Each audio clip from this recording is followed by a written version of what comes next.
Hello, Sterile Processing Universe, and welcome to another episode of Real Talk with Bob Mars. I am super excited to be here with you today. As promised, let's continue our discussion about Loaner Instrumentation. So today, as I begin, I would like to start with a disclaimer to say it is likely that over the next few weeks, and when I say few weeks, I'm thinking it's probably going to be about 6 weeks.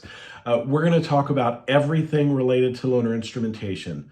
But I want you to know that through the course of this discussion, I may hurt some feelings. I may put a burr in your saddle. I may frustrate some people. And I want you to know that I am absolutely not sorry. Okay, now that we've got that out of the way, let's have a real discussion about Loaner Instrumentation and the challenges that we face every single day here in the United States. It is a challenge that is frustrating. It's one that I dealt with as a manager and director in sterile processing. It's one that I have seen repeated over and over and over again as a consultant around the country. And it doesn't matter what state I go to, what city, I always find significant challenges related to Loaner Instrumentation. And I want us to put this to rest. I want us to build a robust policy in our facility and hold the vendors responsible, hold the physicians responsible, hold the sterile processing staff responsible, hold the surgical staff responsible to make sure that each and every one of our patients that are receiving loaned instruments for a case are being treated exactly the same. That is, with the same standard of care. This is an expectation from the Joint Commission. It's an expectation from DNB. All of these accrediting bodies who come in want to make sure that we're providing all of our customers, all of our patients with a safe process that is repeated exactly the same with the same standard of care day after day, week after week, month after month, and year after year. And the only way that we can do that is with a robust policy concerning Loaner instruments. And I'm talking about the receipt of Loaner Instrumentation. I'm talking about the decontamination and cleaning of Loaner Instrumentation. I'm talking about the inspection and assembly of Loaner Instrumentation. I'm talking about the sterilization of Loaner Instrumentation, the storage of Loaner Instrumentation, the delivery of Loaner Instrumentation, and finally, the use of these instruments. It is so very important to our patients that we have got a robust policy that takes care of the patient first.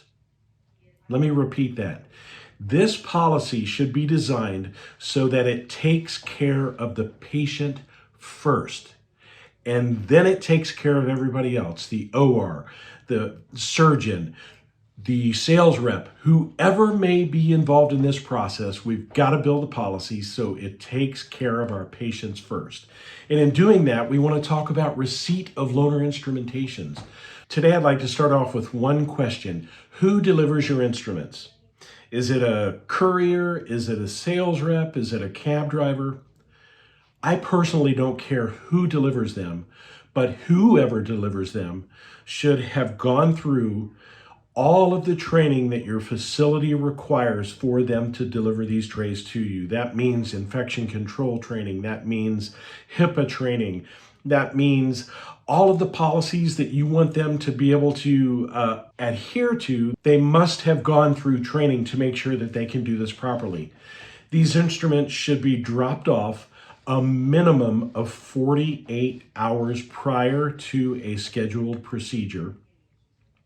We want to make sure that they're all present and that they're all in proper working order. And the only way to do that is if the sales representative or their person who is delivering for them provides that initial feedback to the sterile processing staff so they can pass that information through the process as it goes forward.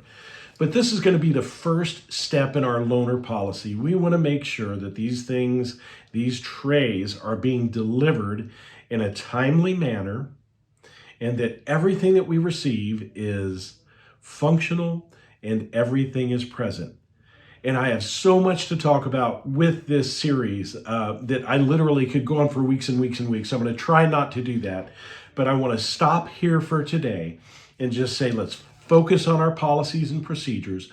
Let's focus on the receipt of instrumentation first, and then we'll put all of the other processes in place as we move forward. So make sure that you're receiving them 48 hours prior to your scheduled procedures.